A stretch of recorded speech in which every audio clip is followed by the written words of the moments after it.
もし自分の国が独裁制へ進んでいったらどうしますか？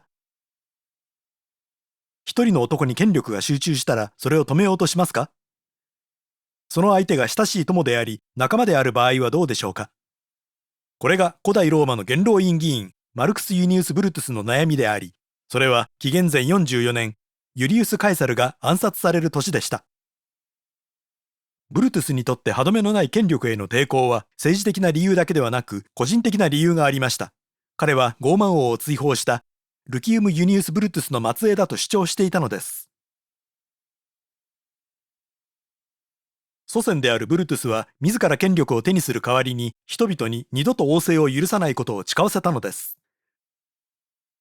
こうしてローマは共和制、つまり一人の人物に権力を集中させない制度になったのです。その四半世紀後、この原則に危機が訪れました。ユリウス・カエサルが執政官の地位に上り詰めるまでの過程は実にドラマティックでした。数々の軍事的な勝利によりローマ一裕福な男となり、ライバルであるポンペイウス・マグヌスを倒した後、彼の持つ権力は最高潮に達しました。この勝利や貧しい者に土地を与えるといった敗祭で民衆の人気を勝ち取りました。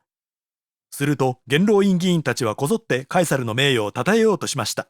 そのために彫像を建て神殿を捧げ、ある一月の呼び名すら変更したので、現在でも7月はユリウスの月と呼ばれています。ここでもっと重要なのは独裁官という称号で、もともとは戦時中の非常事態に与えられる一時的な権限でしたが、これが連続してカエサルに与えられたことです。そして紀元前44年には任期に定めのない終身独裁官となりました。これは先祖たちが戦ってきた君主制の復活を恐れる元老院議員にとって目に余るものであり、またカエサルの統治のために自分の野心を妨げられた者もいました。そこで自称解放者の一団はカエサル暗殺計画を秘密裏に練り始めたのです。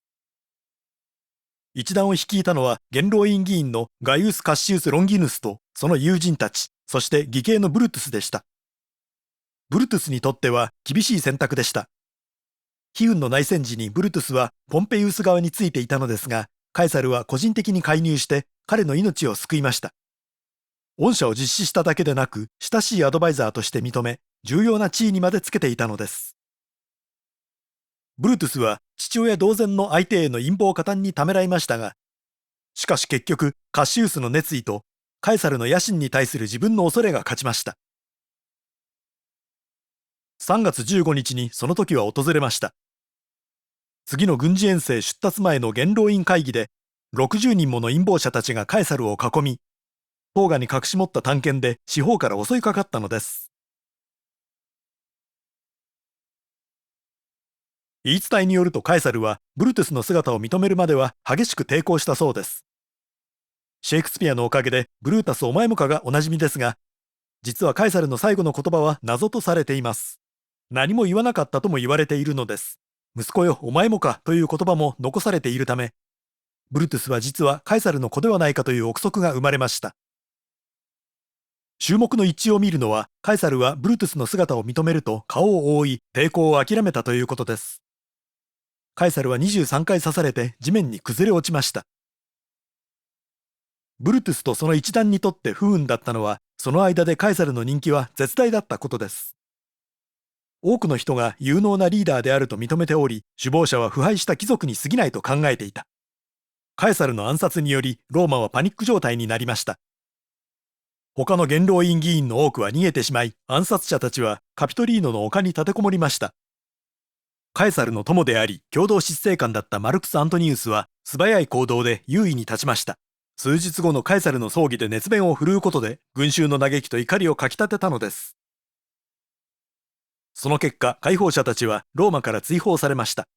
権力の空白化が一連の内戦を生み出し、敗北を喫したブルトゥスは自決しました。皮肉なことに最終的な結果は陰謀者が望んだものとは真逆でした。共和制度の終わりと皇帝制度によるローマの統治です。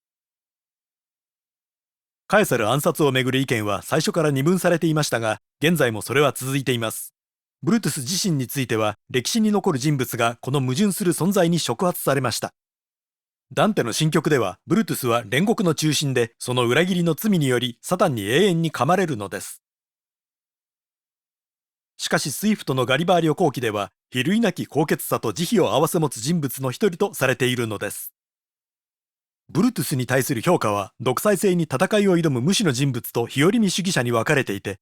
歴史と政治の波まで揺れ動いています。2000年以上経った今日ですら、個人の忠誠心と普遍的な理念の戦いと、それによる意図しなかった結果は、自由の対価をめぐる問いとして、いつになく社会的な意味を持ち続けているのです。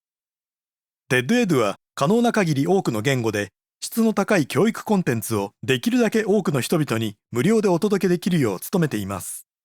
ペイトリオンに寄付して非営利団体の私たちの活動を支援してください。そしてチャンネル登録もお忘れなく。